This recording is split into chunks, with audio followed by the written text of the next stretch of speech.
Yes, hello. Once again, welcome to the African Baseball Network. We are the New York Mets. We're covering the game, the Dodgers and the New York Mets.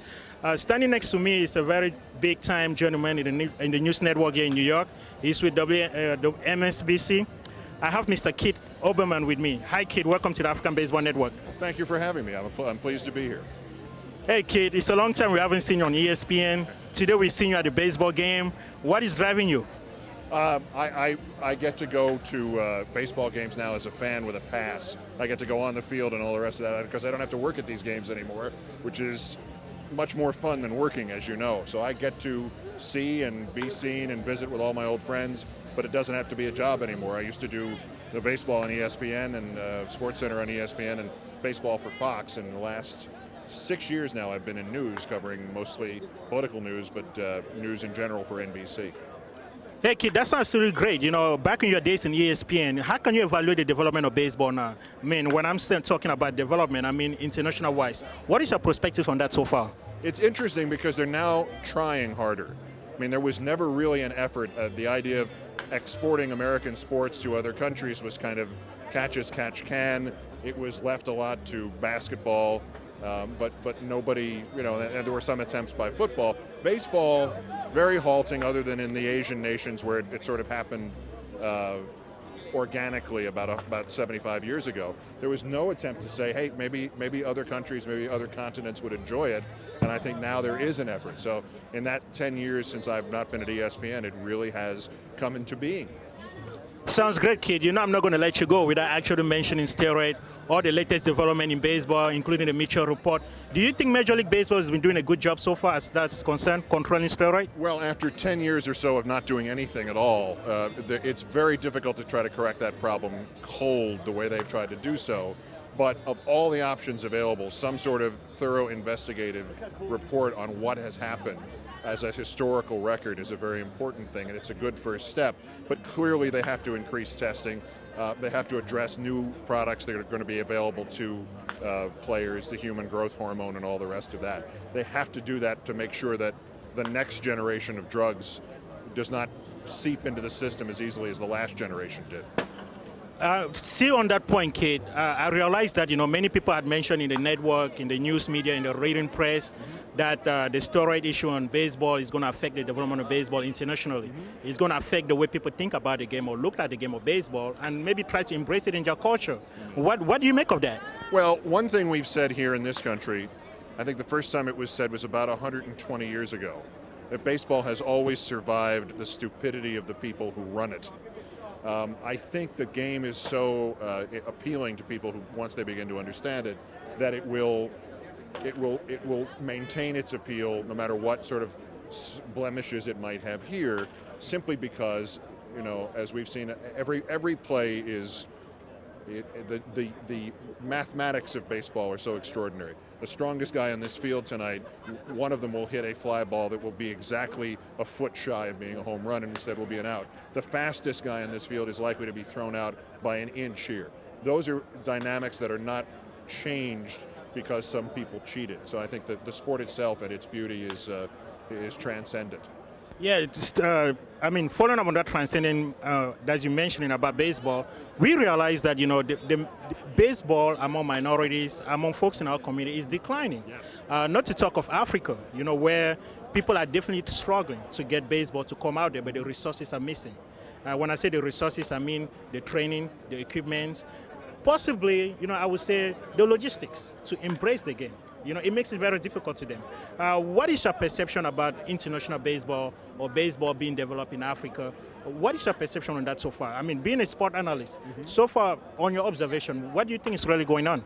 Well, with this sport, it's a fairly easy sport to sell internationally because as many resources as you'd like to have, and you'd like to have these superb stadiums and giant facilities and all the rest of that, if you have a bat or something like a bat, just a stick, and if you have something that resembles a glove, I mean, the story of Mariano Rivera of the Yankees is always pops into my head. What you do and do not need. He didn't have an actual glove. He had a glove cut out of a milk carton.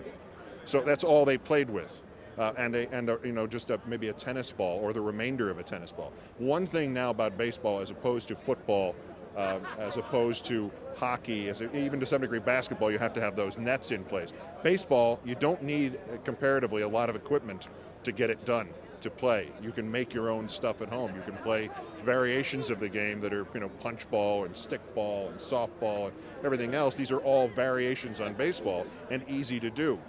So there's no real reason why it shouldn't be successful everywhere. Not to say that it would ever replace the indigenous popular sports in any country, but that's not what anybody's trying to do, I don't think. Well, I mean, speaking of that, the reason I say that is because I myself, being an African and playing baseball out there, I realize that the resources are really missing is because people are not at the forefront.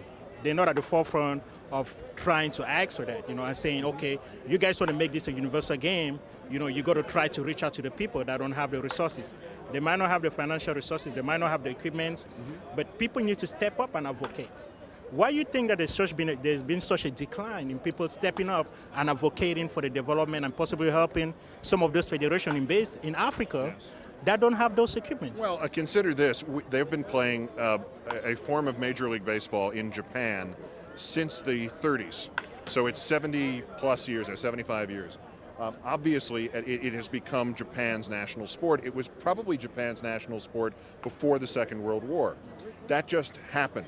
No one in baseball in this country ever thought, gee, it went over well in Japan. Maybe there's something that the entire Asian mentality or the Asian environment or just the terrain would make it appealing, say, in other countries like China or the Koreas or anywhere else. No one tried until the last 10 years. And leagues sort of sputtered in South Korea, and in China now, baseball is playing games in China.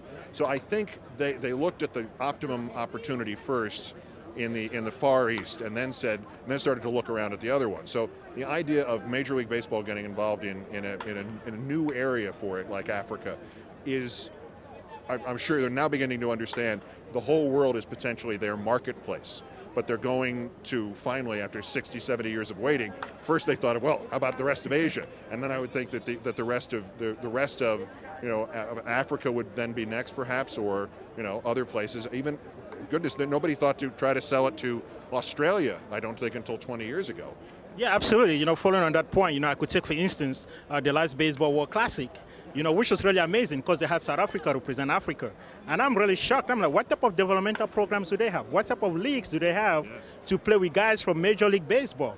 I mean, that's like comparing night and day. The difference is so obvious. But it's so unfortunate, that out here in the U.S., we're trying to get the media to step up. We're trying to get people, different personalities, to step up and support events. Obviously, we can't only depend on Major League Baseball, but we have to depend on the people that control the game to make them understand that baseball, in order for it to be a universal game, you have to include other cultures. You have to include other people. There have to be substantial development in other parts. And these guys are the Olympics, which, by the way, kick baseball out of the Olympics. I think one of the reasons is not so much about the story, it's so much about the game being played in other places. Yes. And what do you think of that? What do you make of baseball being out of the Olympics? The number of opportunities that baseball has lost to promote itself internationally begin with the Olympics. I mean, there's just no sense of any connection between Major League Baseball and the Olympic movement. Their interest was, it was a part-time job for somebody in New York. It was not a focus, and no one saw that if you got it into the Olympics, you would introduce it automatically into other countries that would see it by accident. Nobody made that connection. In many, many ways, baseball reaching out to people who are not already involved in it is the worst sport, maybe the worst American business.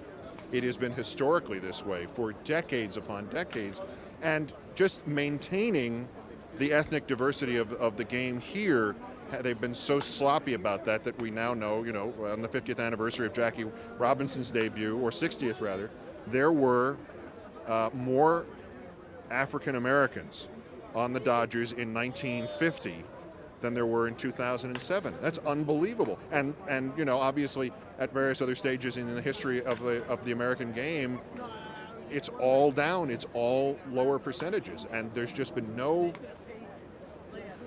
they've never looked in baseball past the next year.